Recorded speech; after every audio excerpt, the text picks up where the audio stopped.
So you just heard that noise. Maybe you've heard it on your car or a car around you or a truck around you. I want to talk about the different types of pads and how they affect your car and what they might do if the car doesn't qualify for those parts. In other words, if a car has to have ceramic and you put semi-metallic on it, what will it do? No big deal, right? No, it can be a little bit of a deal, and we're going to touch base on it and get into it.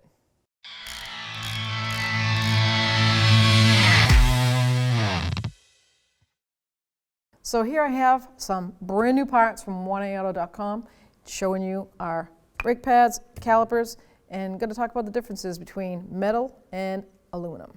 So let's say you think you're going to do a brake job because someone told you you need one, or you're hearing noises and you're like, I'm going to do my brakes. Perfect, I love it. And before you buy the parts, I want to share a little quick way of finding out whether you have an aluminum caliper or a steel caliper, and it does matter. So just get a magnet, like this is a little pocket screwdriver, has a magnet on the end. There's all sorts of little magnets. I'm sure you find one, even one on your fridge. A magnet's a magnet. Go to your car. If it's on the ground, I'm sure you'll have an opening, even if it's opened like this, through your wheel, even if you have a small spoked wheel. Just somehow get to that caliper, expose it, and bring a magnet over. That's stuck. Once again, take a small magnet, and you can just see that does not stick at all. Now the bracket's steel. Feel the difference? See, it sucks it right in. But here, nothing. That is an aluminum caliper. We took the wheel off and we're going to check what is making this noise. It could be as simple as brake dust or a pad wearing at a wrong angle. Now these pads have been done, they're not the factory pads because this car has like around 94,000 on it. So there's no way it's still factory pads. I would not believe that. So the rears have been changed at least once and the fronts have been changed at least once. Now we know possibly twice because they had just got brand new brakes in the front. So let's check out the rear. I'm just going to take the caliper off the caliper bracket real quick. That's all I want to do is take this off so I can lift the caliper up and see what's going on. Like I said, it could be brake dust. It could be a caliper not even actually sliding. So on this particular vehicle, this manufacturer puts a hex on the caliper slider pin, so that's nice. I can just hold that pin in there, take the outside bolt off. This is an electronic caliper, so I am not going to push back on this piston at all because you need a electronic scan tool to calibrate that back in. You have to shut it down. There's several steps. Now we can just take this and lift it up, hopefully, and we'll see what's going on in here. Now you can see what I'm seeing. I have pads that are worn at an angle. They're wearing like this. And they're kind of stuck in that bracket. See the gloss they have on them? It's pretty normal. See the rotor has a gloss. This is what we call mirror. It's mirroring. This inner pad is frozen in there. I'm going to be able to get it out, but it doesn't have enough give. So what happens is when they're backing up or going forward, the brake dust builds up in here on the edge. You see how that has a little bevel to it? It's actually trying to force itself to let the brake dust out because there is no beveled edge to it. And the brake dust between this edge and the rotor is basically causing friction. So when they go forward or reverse, it squeals. Mostly in the morning when the road is cold, the pads are cold. It's just not a hot temperature. Hotter the temperature, usually less squealing. But because they're not moving in and out on these sliders, they're causing this friction to build up. And another thing I can notice real quick here is look at how the hardware is frozen. It's stuck. It doesn't look like it ever seated properly. So that's putting the pressure on those pads like this. And those pads won't be able to flow freely back and forth as the caliper releases and compresses. So we're going to clean all that up and get that ready. So now I'm going to take my pry bar and see if I can get this pad out of here and really work with this. Clean this up. Wow, you can see the shininess on this pad just on the top. See that? That's from friction because it's not flowing. It hasn't been able to release itself. Look at all that buildup. Now this I can tell is a metallic pad.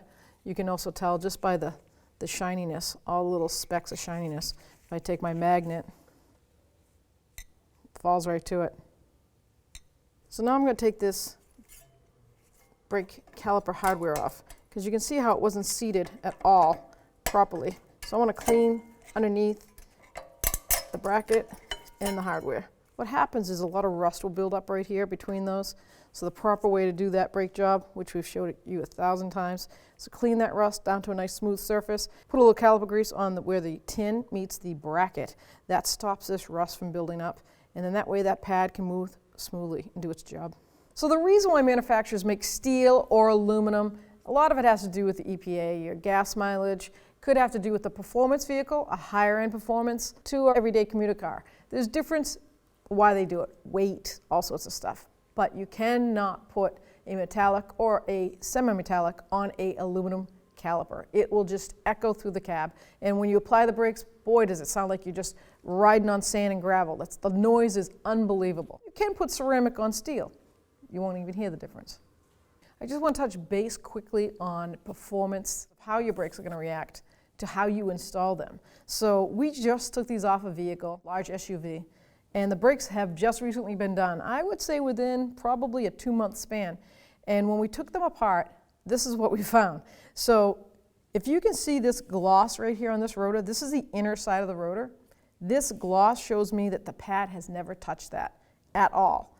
So when we took the pad off, well, you can kind of actually see it, right?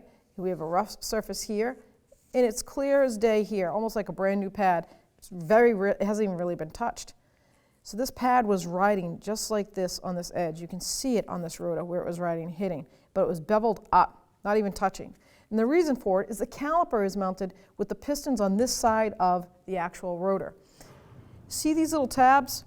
This pad is an outer pad. It is supposed to be on the outside where this fork is, just like on this. These are what we call the forks, the caliper forks, and they bring the ride right here. These caliper forks are supposed to be on there so that the forks go on this side of those pressure points.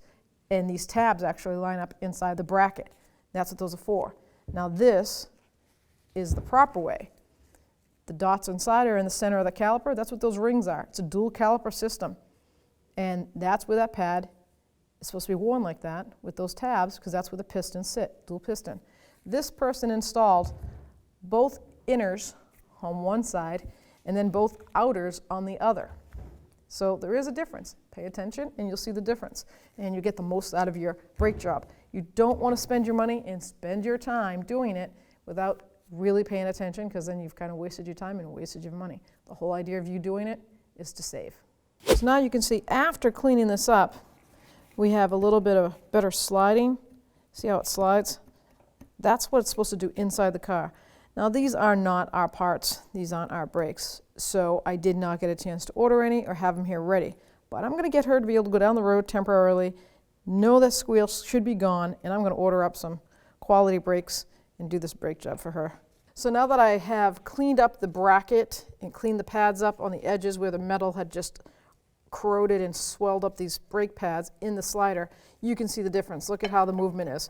That is normal. That's what you want, so that they can release the pressure. Hers were frozen in the bracket, so even though her foot wasn't on the brake, this was causing friction against the rotor, so that would cause a high-pitched squeal.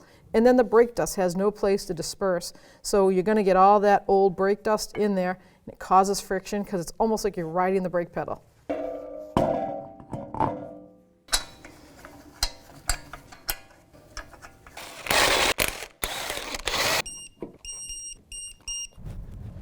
Hopefully you enjoyed this video, and if you're not a subscriber, please subscribe.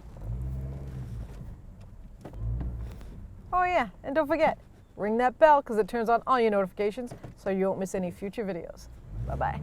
Hopefully you enjoyed this video. If you're not a subscriber, please subscribe, and don't forget to turn on that bell.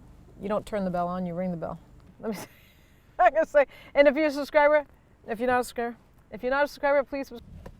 Yeah, hopefully you enjoyed this video. If you're not a subscriber, I forgot to say it.